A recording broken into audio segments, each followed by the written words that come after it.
नमस्कार दोस्तों, और आज हम बात करेंगे राहु के संबंध में कि राहु किन भावों में शुभ फल देता है। क्योंकि हमने अधिकांशतः देखा है कि जो शुभ ग्रह हैं शुभ स्थान में बैठे तो शुभ फल देते हैं, वहीं पर पाप ग्रह पाप स्थान में बैठे तो यानी अच्छा फल देते हैं वो।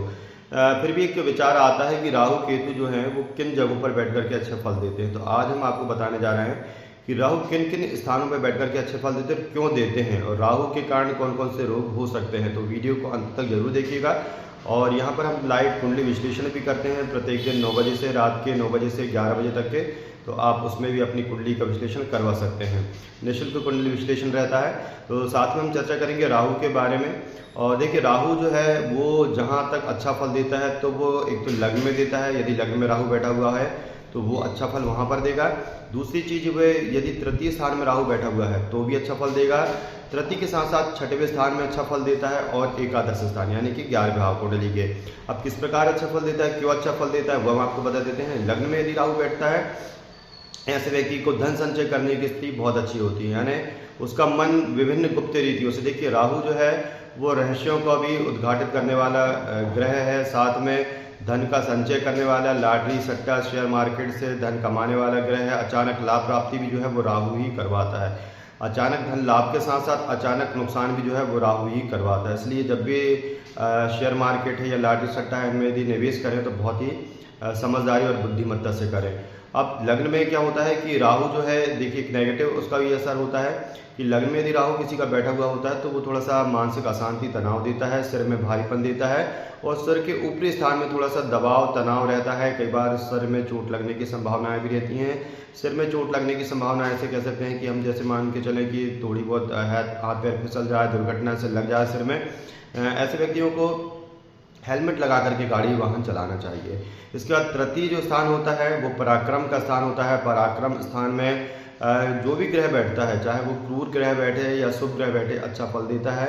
जैसे कि मान के चलिए कि पराक्रम स्थान में यदि राहु बैठा हुआ है तो वो पराक्रम में वृद्धि करेगा। यदि मंगल बैठा हुआ है तब भी पराक्रम में वृद्धि करेगा। शनि बैठा हुआ है तब भी पराक्रम में वृद्धि करेगा, लेकिन छोटे भाई बहनों के सुख में कमी कर देगा। एक समय जब भी मंगल राहु या शनि ग्रहों की स्थिति आएगी, दशा अंतरदशा आएगी, तब वो क्या करेंगे कि आपके छोटे भाई बहन जो होंगे उनसे थोड़ा सा आपका वैचारिक मतभेद करवा सकते हैं, उनके सुखों में कमी करवा सकते हैं। भले ही आप एक दूसरे को बहुत ज़्यादा चाहते हैं अपने भाई बहनों को, लेकिन जब भी राहु केतु या इन पाप ग्रहों की जब भी अंतरदशा आएगी तो वो थोड़ा सा मन में खिन्नता या विभेद पैदा करेंगे। तो यहाँ पर तृतीय स्थान में लेकिन राहु जो बैठता है वो पराक्रम में वृद्धि करता है, और ऐसा व्यक्ति जो है वो पराक्रमी होता है, गुप्त रीतियों नीतियों के द्वारा धन अर्जित करने वाला होता है। उसके बाद चलते हैं हम सिक्स्थ स्थान, जो छठवां स्थान होता है, भाव होता है कुंडली का, वो ऋण रोग शत्रु का होता है। तो ऋण रोग शत्रु स्थान जो छठवां, आठवां, 12वां स्थान माने गए हैं वो खराब माने गए हैं। छठवां ऋण रोग शत्रु होता है। शुभ ग्रह यदि यहाँ पर बैठ जाए, जैसे कि चंद्रमा बैठ जाए, तो ऐसा व्यक्ति की इम्यूनिटी कमजोर होती है, अधिकांशतः अस्वस्थ होता है। पूर्णिमा अमावस्या के दिन हो सकता है कि मानसिक सिर दर्द होने लगे, उसे तनाव आ जावे। साथ में यहाँ पर और भी शुभ ग्रह जो हैं वो अच्छा फल नहीं देते, किंतु राहु यहाँ पर अच्छा फल देता है। राहु यदि किसी के सिक्स्थ स्थान में बैठा हुआ है तो ऐसा व्यक्ति हमेशा शत्रुओं पर विजय प्राप्त कर लेता है। अब शत्रुओं पर विजय प्राप्त कर लेता है, लेकिन उसके शत्रु होंगे। अब समस्या ये रहती है कि शत्रु कौन होंगे वो इन बात को नहीं पहचान पाएगा। क्यों? क्योंकि वहाँ पर राहु बैठा हुआ है, और राहु जो है वो गुप्त शत्रुओं को पैदा करता है। ठीक है, गुप्त शत्रु मतलब आपके आसपास के लोग, आपके मित्र आपको गलत मार्ग पर ले जाने का प्रयास करेंगे। किंतु ये है कि यदि आपने ठीक तरीके से समझ लिया तो ये राहु आपकी रक्षा भी करेगा, और ये आपके शत्रुओं को आपसे जीतने नहीं देगा। ठीक है, वहीं पर यदि हम मंगल बैठा हुआ होता है तो ऐसा व्यक्ति जो है, तो ऐसे व्यक्ति को भूल कर भी कभी कर्ज नहीं लेना चाहिए। ठीक है, कर्ज यदि वो ले लेता है तो ऐसे व्यक्ति का कर्ज जो है, लोन है, वो बड़ी मुश्किल से पड़ता है, वो लोन चुकाने में असमर्थ हो जाता है। ऐसे व्यक्तियों को मंगलवार के दिन ही अपना लोन जो है, कर्ज है, वो चुकाना चाहिए। अब यहाँ पर यदि राहु बैठा हुआ है तो ऐसे व्यक्ति का पराक्रम में वृद्धि कर देता है, रोगों से लड़ने की शक्ति भी देता है, साथ साथ शत्रुओं से लड़ने की शक्ति भी देता है।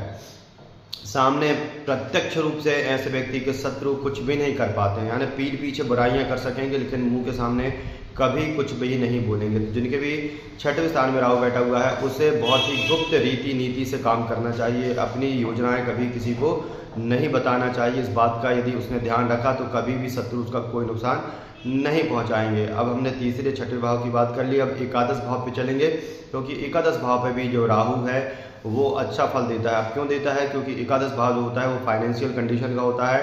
हाँ, लेकिन राहु की स्थिति वहाँ पर अच्छी हो तब की स्थिति है। यदि राहु वहाँ पर मान के चलिए कि वृषभ राशि पर बैठा हुआ है या मिथुन राशि पर बैठा हुआ है तो वो अच्छा फल देगा, क्योंकि इन राशियों पे जो राहु होता है उसका फल शुभ कारक होता है। वहीं पर यदि हम देखें कि यदि वहाँ पर नीच राशि पर हो गया है राहु, वृश्चिक राशि पर या धनु राशि पर हो गया है तो वो थोड़ा सा वहाँ पर आर्थिक फाइनेंशियल नुकसान करवा देता है। अब यहाँ पर यदि राहु बैठा हुआ है, अच्छा राहु बैठा हुआ, अच्छी कंडीशन में बैठा हुआ है, तो वो शेयर मार्केट से, गुप्त रीतियों के माध्यम से, लॉटरी के माध्यम से जो है वो धन अर्जित करवाता है। ऐसा व्यक्ति जिसके 11th हाउस में राहु बैठा हुआ है और अच्छा है, शुभ है वो, तो ऐसा व्यक्ति जो है वो शेयर मार्केट में सोच समझ करके इन्वेस्टमेंट कर सकता है। दूसरी चीज़ ये है कि अब राहु का गोमेद रत्न होता है, तो वो कब और क्यों पहनना चाहिए? देखिए, तो भी राहु के नकारात्मक दोषों को दूर करने के लिए गोमेद रत्न को पहना जाता है। और मान के चलिए कि जब कुंडली में आपके महादशा रहे राहु की महादशा 18 वर्ष चलती है, तो 18 वर्ष राहु की महादशा बहुत लंबी होती है। मानसिक तनाव, खिन्नता, अंधकार की ओर ले जाने वाली स्थिति पैदा होती है। तो राहु के नकारात्मक दोषों को दूर करने के लिए जो है वो गोमेद धारण किया जाता है। ठीक है, अपने वजन के अनुसार रत्न को धारण करना चाहिए। अब लेकिन 6वें, 8वें, 12वें स्थान में यदि राहु बैठा हुआ है तो राहु के अलावा यदि और कोई भी ग्रह बैठा हुआ है तो इन 6वें, 8वें, 12वें स्थान के जो ग्रह बैठे हुए हैं उनके रत्न धारण नहीं करना चाहिए। साथ साथ वो जो राशियाँ पड़ी हैं उनके राशियों के भी स्वामियों की जो है वो हमें रत्न धारण नहीं करना चाहिए। हाँ, जो कमज़ोर हैं, जो बलहीन ग्रह हैं, वक्री हो गए हैं, उनके हमें रत्न धारण कर लेना चाहिए। अब देखिए कि राहु जो है वो यदि बैठा हुआ है, लग्न में बैठा हुआ है, तृतीय स्थान में बैठा हुआ है, षष्टम को छोड़ दिया जाए, पंचम में बैठा है, दशम में बैठा हुआ है, एकादश में बैठा हुआ है और स्थिति ठीक है उसकी, है ना, तो वो आप उसका रत्न गोमेद धारण कर सकते हैं राहु की महादशा के अंतर्गत।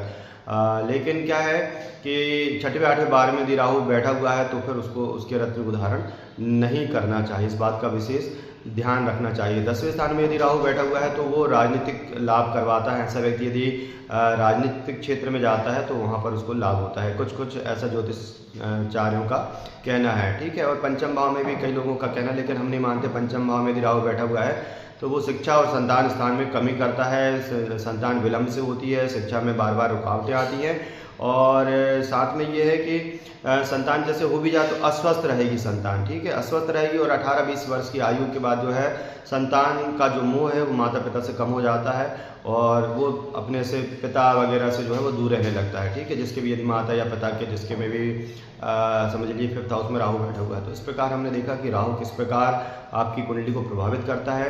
एक के बाद एक ग्रहों की हम स्थितियाँ देखेंगे कि कौन सा ग्रह किस जगह पर बैठ करके क्या फल देता है और साथ में रत्नों की भी चर्चा करेंगे। साथ में आपको कुंडली बनाना भी सिखाएंगे वैदिक रूप से कि किस प्रकार कुंडली बनाई जाती है, इष्टकाल कैसे निकाला जाता है, ग्रह स्पष्ट किस प्रकार किए जाते हैं। आज के लिए आपका एक प्रश्न है, कमेंट बॉक्स में इसका उत्तर जरूर लिखें और ये इस बात को सबसे पहले आपको याद होना चाहिए, तभी आप किसी भी कुंडली को बनाना सीख सकते हैं। तो आपको आज सबसे पहले एक आपका ग्रह कार्य होमवर्क मान के चलिए कि 1 से लेकर के 12 जो राशियां हैं, मेघ से लेकर के मीन राशि तक के, उनको क्रमबद्ध तरीके से आप कमेंट में लिखिएगा। ठीक है, मेघ, वृक, मिथुन, कर्क, सिंह, कन्या, तुला, वृश्चिक, धनु, मकर, कुंभ, मीन। तो इस प्रकार आपको ये 12 राशियां याद होना चाहिए। ये ज्योतिष सीखने की प्रथम सीढ़ी है। तो आप जिन जिन को ज्योतिष सीखना है वो कमेंट बॉक्स में मेष से लेकर के मीन राशि तक के क्रम से इन 12 राशियों को जरूर लिखेंगे। तो आज के लिए इतनी जानकारी। चैनल को सब्सक्राइब जरूर कर लें जिससे ज्योतिष से जुड़ी हुई जानकारी आपको यहाँ पर मिलती रहती है।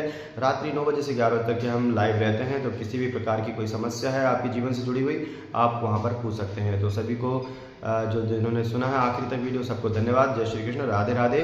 तो रात को 9 बजे फिर मिलते हैं। धन्यवाद।